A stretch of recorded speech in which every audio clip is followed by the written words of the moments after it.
Hello, and welcome back to a Bible study on the book of Genesis. In this video, we're going to cover verses 9 through 13, which is the third day of creation. I'll read through the passage, and then I'll briefly go over what we discussed in the previous two videos before I talk about what happens on the third day. So, starting with verse 9. And God said, Let the waters under the heaven be gathered together unto one place, and let the dry land appear. And it was so. And God called the dry land earth, and the gathering together of the waters called he seas. And God saw that it was good. And God said, Let the earth bring forth grass, the herb yielding seed, and the fruit tree yielding fruit after his kind, whose seed is in itself, upon the earth. And it was so. And the earth brought forth grass, and herb yielding seed after his kind, and the tree yielding fruit, whose seed was in itself after his kind. And God saw that it was good. And the evening and the morning were the third day. So in the first video, where we discussed the first day of creation, we talked about God's purpose in creating the world. And that purpose is to reveal himself as one being in three persons. And he does this in the creation of light through his word. On the second day, we saw the creation of the firmament, which God called heaven. And we said, well, while light is a symbol of unity and of reality, heaven is a symbol of plurality and negation. And that the moral purpose symbolized by light is righteousness, whereas the moral purpose symbolized by heaven is blessedness. So let's look at the third day of creation. And God said, Let the waters under the heaven be gathered together unto one place. So by this I understand totality, or the whole, which is a unity combined with plurality. It's a plurality that has been unified. And that is simply what we read, be gathered together unto one place. And let the dry land appear. And so by this I understand not only the whole or the totality, but also limitation, which is a combination of reality with negation. That is a reality or something real that negates something else, or sets a limit or a boundary to it. And that is what the dry land does. The waters under the heaven, gathered together unto one place, are limited and bounded by the dry land which appears. So the waters themselves are a symbol of we talked about sensation, the plurality of sensation. These are gathered together, these are unified and ordered by the dry land, which I take to be the object of sensation. So there's sensation, the waters, and then there's the object of sensation. And both symbolize the totality that we're talking about. The waters are gathered together, are unified and bounded by the dry land, so that the sensations themselves are ordered or gathered together by the object of sensation. Now, we can understand this in a theoretical sense, and we have these perceptions in the world, and that those perceptions are ordered, are determined according to an object. It's not just a bunch of perceptions. Those perceptions are showing us an object. And then there's also the moral sense in which the world, the sensible world, is itself ordered, limited, and bounded by our moral purpose.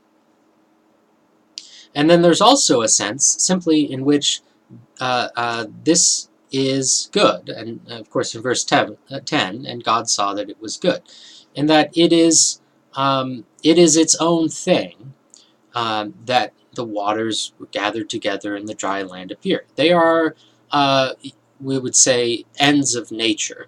They are natural purposes. That's the way it's supposed to be. So there are three layers, in fact, to understanding the symbolism here.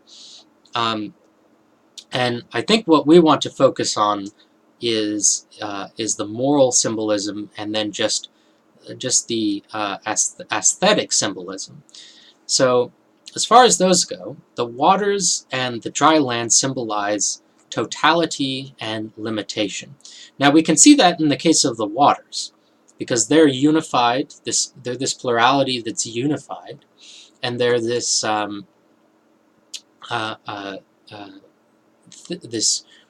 reality that has been limited and bounded by the dry land. But how do we see that in the case of the dry land? Well, first of all, that word dry is a privation of wetness.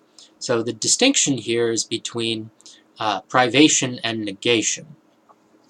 A privation refers to something that might be there but isn't.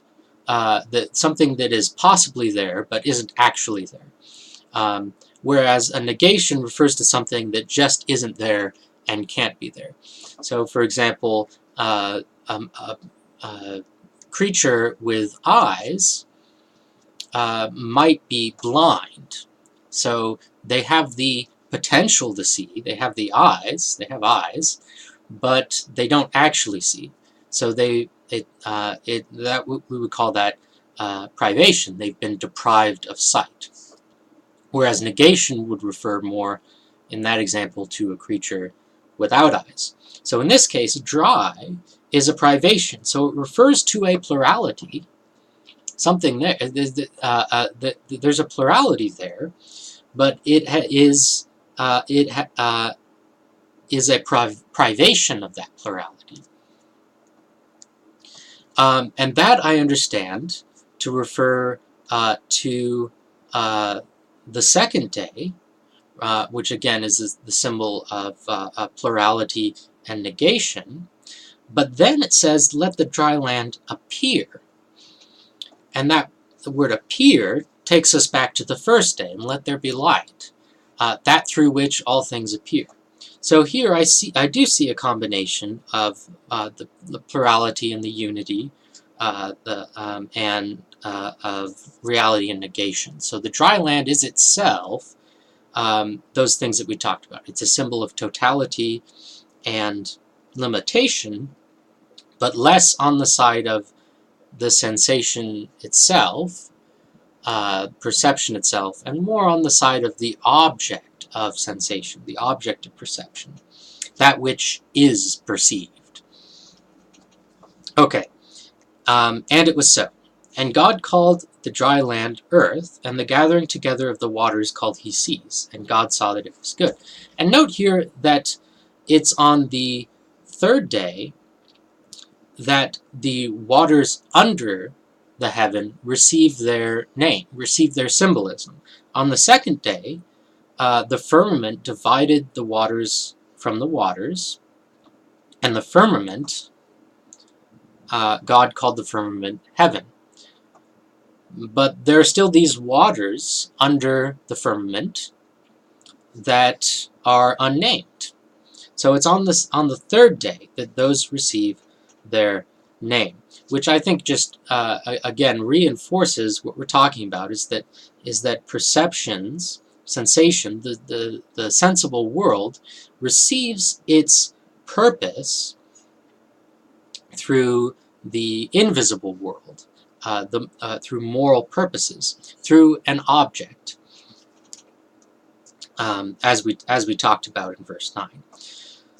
So here again, just as light is a symbol of righteousness and heaven is a symbol of blessedness, I would understand the earth to be a symbol of holiness, which is the union of righteousness and blessedness.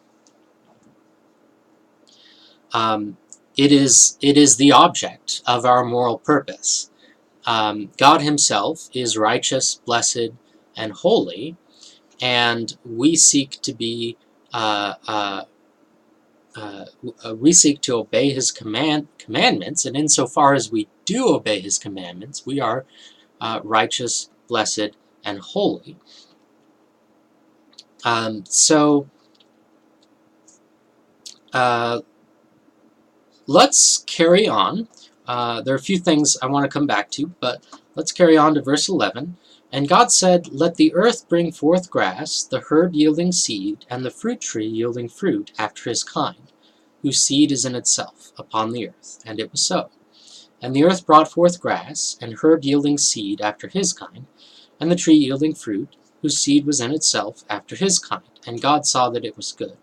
And the evening and the morning were the third day. So we talked earlier about how there's a difference between a perception and the object of perception. And that's what we're seeing here, is while there is light, there's heaven, the earth, and the seas, that through which things are perceived, there are also objects of perception. And these three, grass, herb yielding seed, fruit tree yielding fruit after his kind, correspond to the first 3 days.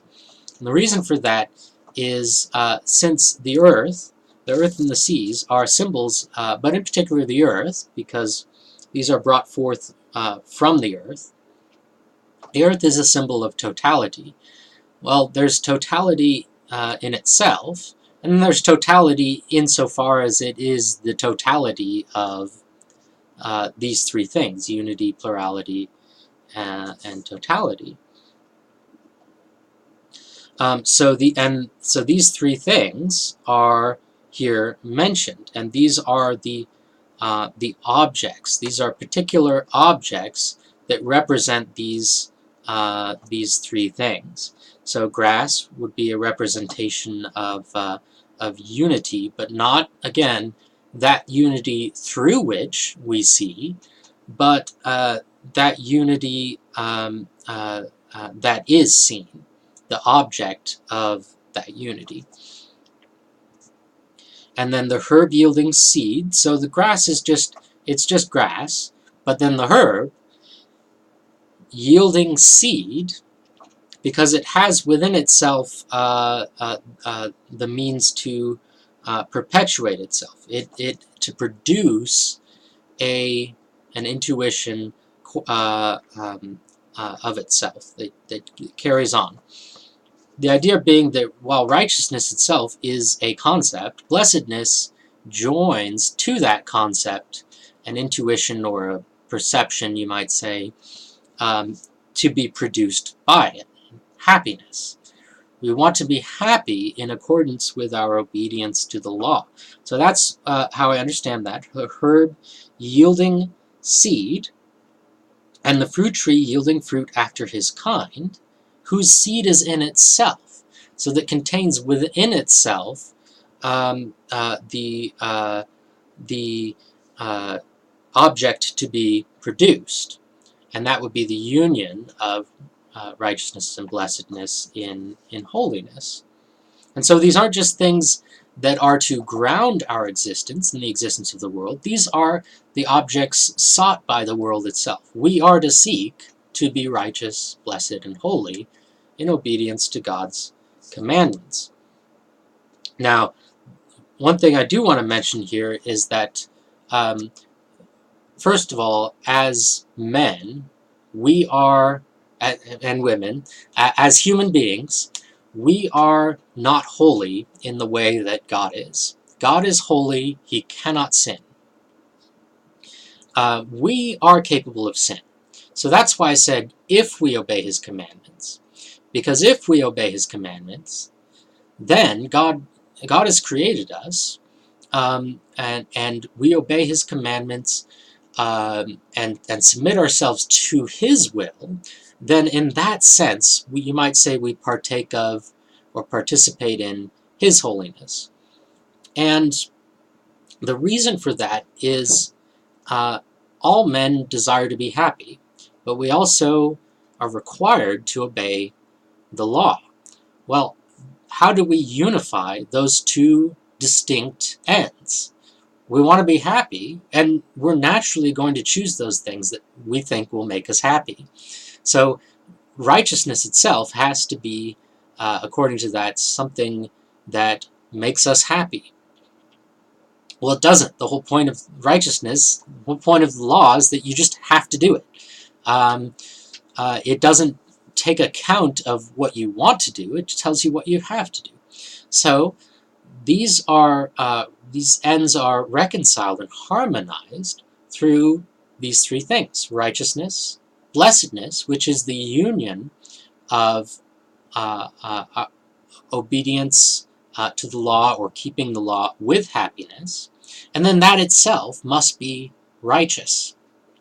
Blessedness must be righteous, or in other words, there has to be holiness, which belongs to God alone. And yet, insofar as we obey his commandments, we also partake of his holiness. That is the union of his righteousness and blessedness. So just to give some sense to what this all means, let's talk about how God creates the world. So God is a being whose righteousness and blessedness are the same. So he is holy. That's what holiness is. Because they're the same, God is perfectly righteous. Because for him, all that he wants to do, what makes him happy, is to keep the law, is to be righteous. So if that's what makes him happy, that's what he's going to do. So he's perfectly righteous. And if he's perfectly righteous, then he's perfectly happy in his own righteousness. Now, that doesn't mean that those are in and of themselves the same thing. Righteousness, happiness are different things, but they are united perfectly in God. So at the same time, because God is perfectly happy, whatever he wants comes to pass. Things come to pass simply because he wants them to come to pass. Because if they didn't, then he wouldn't be happy. Well, he's perfectly happy in his own perfect righteousness, so whatever he wants necessarily comes to pass. And that's the model for us, is that, well, look, if I'm going to be righteous, then I have to be happy through obedience to the moral law. So whatever I want has to come to pass through my own righteousness. Well, that's never going to happen if it's just me, because those aren't the same. Righteousness and blessedness are not the same for me. There's only one being for whom they can be the same, and that's God. And so for me to exist, and for me to fulfill my moral purpose, I have to depend on God for whom they are the same. Because if I obey his commandments, if I will his will, then his will also becomes my will. So whatever God wills necessarily comes to pass, and therefore whatever I will in God, in dependence on him, will also come to pass. Now that doesn't mean every particular object I'm going to say, well, I want that. No, let God take care of that. But that is where prayer comes in. It's that I can partake of God's will by praying in accordance with his will. So that's how I understand this. We depend upon God for our holiness. And strictly speaking, we are not the ones who are holy. God is the ones who are holy. We're the ones who obey his law and are happy in accordance with our obedience to his law. But that sense of whatever God wills necessarily comes to pass because he's happy. I think you can see that in verse 11. Well, God is righteous, blessed, holy. And God said, let the earth bring forth grass, the herb yielding seed, and the fruit tree yielding fruit after his kind. Let the earth bring forth.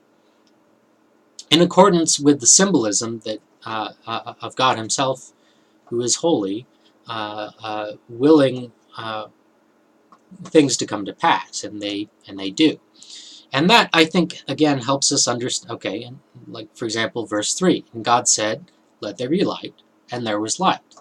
That I understand to be the sense of it, is that God's will that things should come to pass um, uh, is what brings things to pass, because he is perfectly righteous in it, and perfectly happy in his own righteousness. So these three objects, let the earth bring forth grass, the herb yielding seed, and the fruit tree yielding fruit after his kind, are the things that we need to seek in the world. They're not just the ground of our existence, they are the end. That's what we are to aim at. And so for this reason, I don't want to skip too far ahead, but we find in verse 29 that God gives these things to us for food. And God said, behold, I have given you every herb bearing seed, which is upon the face of all the earth, and every tree in the which is the fruit of a tree yielding seed. To you it shall be for meat. So, all right. So, and the evening and the morning were the third day. And this completes what I would call the uh, uh, constitutive principles of creation, what things are made of. We are going to read more about how those appearances are, how those things are regulated, or that is not just the perceptions themselves, but also the things that nature is getting at. And we can talk more about that distinction later. But this completes, because again, the third day, the symbol of totality is created. So this completes those more constitutive, different pronunciations, principles of creation. Now, one thing I did want to talk about is, and it's more of a neat thing than the really what I want to get at in this Bible study, but I think it illustrates the systematic nature of this passage, and that is we're told from our really since we're kids is that we have 5 senses, right? And what I want to show is that the basis for these 5 senses is here in the first 3 days of creation. And then we'll talk about why that's significant. But of course, the first day, let there be light. Okay, well, that's vision. Now, why would there only be one mode of sensation for light? Well, it's a symbol of unity, right? So there's only one mode or one way of sensing or perceiving an object that itself symbolizes unity. Whereas on the second day, it's a symbol of plurality. So there would be 2, which would be hearing and smell. And then on the third day, which is totality, which is itself the unity of a plurality. So there is one way of perceiving the sensation and the object of sensation, which would be touch. But again, there would be one of those, because it is itself a unity, and then 1 for the objects of sensation, or the, the grass, the herb yielding seed, and the fruit tree yielding fruit, which would be taste. There would be 1 for each of those totalities. The totality in itself, and then the totality of the 3 previous days represented in the objects of sensation. So there you have it. You have vision, you have hearing, smell, touch, and taste. And the reason I bring that up is that I'm trying to illustrate that there's a system. God has created the world in accordance with a system, in accordance with a plan. And that's why there are only 6 days of work and a 7th of rest. That actually brings me to one point that is going to come up later, but it relates to that systematic character, and that is why there is a 7th day. Now, here on the 3rd day, we see that it belongs to the 3rd day to, you might say, summarize the work of the first 3 days.